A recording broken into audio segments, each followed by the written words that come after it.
নমস্কার বন্ধুরা, আজ চলে এসেছি বেতাব ভ্যালিতে। এই বেতাব ভ্যালির আসল নাম কিন্তু হাজান ভ্যালি, একে হাগেন ভ্যালিও বলা হতো।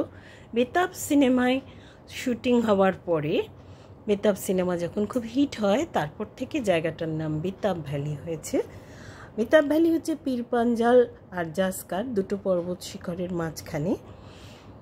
খুব সুন্দর মনোরম এই ভ্যালি, চারপাশে এরকম রাস্তা বাঁধানো, আর এইরকম গাড়ি, স্লেজ টাইপের এরকম গাড়ি চারিদিকটা ঘোরায়। আমিও চড়েছি জাস্ট মজার জন্য।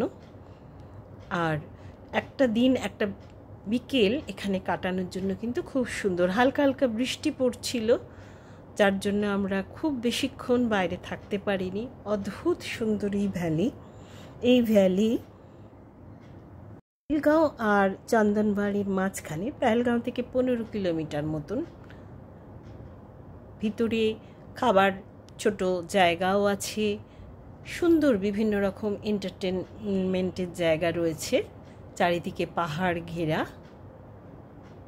জলের স্ট্রিম রয়েছে খুব সুন্দর। যা শুনেছি যে এই লোকাল লোকেরা এই জল খায়ও। আমরা বেতাব ভ্যালি ঘুরে পেহেলগাঁও শহরে চলে এলাম। রাত্রের পেহেলগাঁও দেখুন কি অদ্ভুত সুন্দর। অন্ধকার নেমে এসছে, আস্তে আস্তে দিনের আলো কমে গিয়ে অন্ধকার হচ্ছে, চারিদিকে আলো জ্বলে উঠছে। তারপর আপনাদের একটা জিনিস দেখাবো, হলো মাম্মাল মন্দির। সন্ধে হয়ে গেছে তাই বন্ধ হয়ে গেছে। এইখানেই নাকি শিব গণেশের মাথা কেটেছিলেন। পার্বতী গণেশকে বলেছিল কারোকে না আসতে দিতে, এবার শিব এসেছিলেন, তাও গণেশ ঢুকতে দেয়নি, তাই গণেশের মাথা কেটে দিয়েছিলেন এবং পরবর্তীকালে তিনি সাদা হাতির মাথা গণেশের শরীরের উপর বসিয়ে দেন, এরকম কথিত আছে। খুব হাইলি সিকিউরিটি রয়েছে দেখছি এখানে চারপাশে, কিন্তু মন্দির বন্ধ, সন্ধে হয়ে গেছে। উপর থেকে পেহেলগাঁওয়ের রূপ দারুণ মায়াবী এক রূপ। যদি কখনো আসেন পেহেলগাঁয়ে, এই মন্দির কিন্তু দিনের বেলা দেখে যাবেন, 6টার সময় বন্ধ হয়ে যায় এরকমই। আমরা সেই রাত্রিটা আমাদের হোটেলে কাটিয়ে পরের দিন সকালবেলা, এক ঝলমলে সকাল, দেখুন কি সুন্দর সকাল, রোদ্দুর হয়েছে ভোর ভোরই। আমি আর সার্থক আমরা দুজন বেরিয়ে পড়লাম। আর কেউ যেতে চাইল না বৈশরণ ভ্যালিতে। বৈশরণ ভ্যালিতে এই ভাইয়ের পনিতে গেছি, রাস্তার অবস্থা দেখুন কি ভয়ঙ্কর খারাপ, ভীষণ খারাপ রাস্তা। কিন্তু আমার সবসময়ই বিপজ্জনক হোক আর যাই হোক, সুন্দর জায়গা শুনলে আমি আর থাকতে পারি না, তাই আমি বেরিয়েছি। যাদের কম বয়স বা যাদের একটু সাহস আছে, ভয় কম, তারা কিন্তু অবশ্যই যাবেন। কিন্তু সত্যি বলে রাখছি, রাস্তা কিন্তু ভীষণ খারাপ।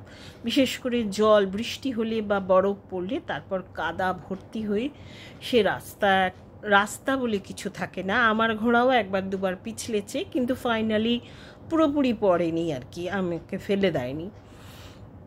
খুবই খারাপ রাস্তা, তবু এসেছি। এখানেও ঘোড়ার আর কি পনির খুব দরদাম হয়। আমাদের 1400 বলেছিল, আমি পার ঘোড়া 1200 করে দিয়েছি। পরে ওকে বেশি করে আমি ওকে দিয়ে দিয়েছি, কারণ ছেলেগুলি তো ঘোড়ার মালিক নয়, ওরা খুব কষ্ট করে, দেখলাম অসম্ভব কষ্ট করে। দেখুন কি অদ্ভুত সুন্দর এই ভ্যালি। সুইজারল্যান্ডের থেকে বোধহয় কোনো অংশে কম না। অবশ্যই বৈশরণ ভ্যালিতে আসবেন যারা এই পেহেলগাঁওতে আসবেন, মিস করবেন না।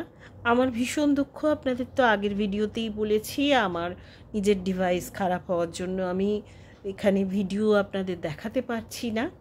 সেটা আপনাদের তো খারাপ লাগছে, আমার কাছে সেটা ভীষণ দুঃখের, বুঝতেই পারছেন একজন ব্লগারের পক্ষে সেটা কতটা মানে পেইনফুল। এখানে এরকম হাতে পায়রা টায়রা বসিয়ে দেবে, তার বিনিময়ে ওরা কিছু পয়সা নেবে, এরকম ব্যাপার রয়েছে। মোটামুটি টয়লেট আছে, খাবার দাবার সেরকম কিছু নেই, খুব সামান্য আছে। আমি অবশ্য খুব সকাল সকাল গেছি, কারণ আমরা ফিরে আসব, তো আমরা সকাল সকাল গিয়ে 10টা সাড়ে 10টার মধ্যে ফিরে যাব, এরকমই প্ল্যান। দারুণ এনজয় করছি বৈশরণ ভ্যালি। দেখুন বৈশরণ ভ্যালিতে বেশ কিছুক্ষণ কাটিয়ে আমরা রেস্টুরেন্টে ফিরে এলাম। সেখানে ব্রেকফাস্ট করে আমাদের হোটেলের সামনেই কিছু ছবি তোলা হলো। এটা আমাদের হোটেলের ভিতরের যে বাগানটা, বিশাল বড় বাগান, শেষ করতে পারবেন না হেঁটে। আমরা এবারে বেরিয়ে যাচ্ছি পাহেলগাঁও থেকে। পাহেলগাঁওকে বিদায় জানাচ্ছি।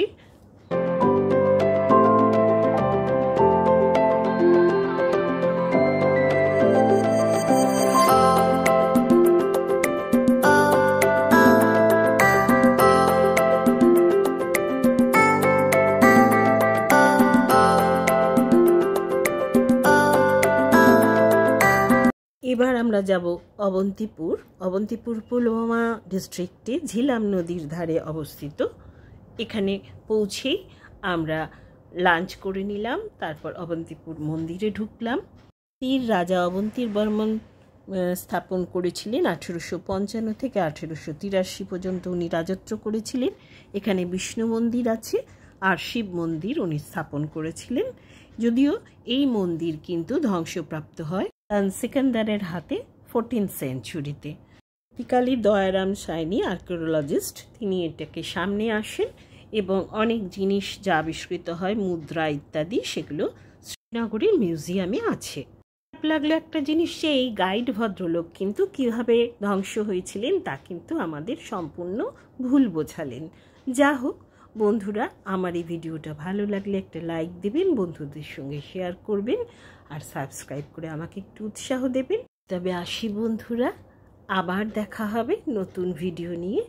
ততক্ষণের জন্য আপনাদের থেকে বিদায় নিচ্ছি। টাটা।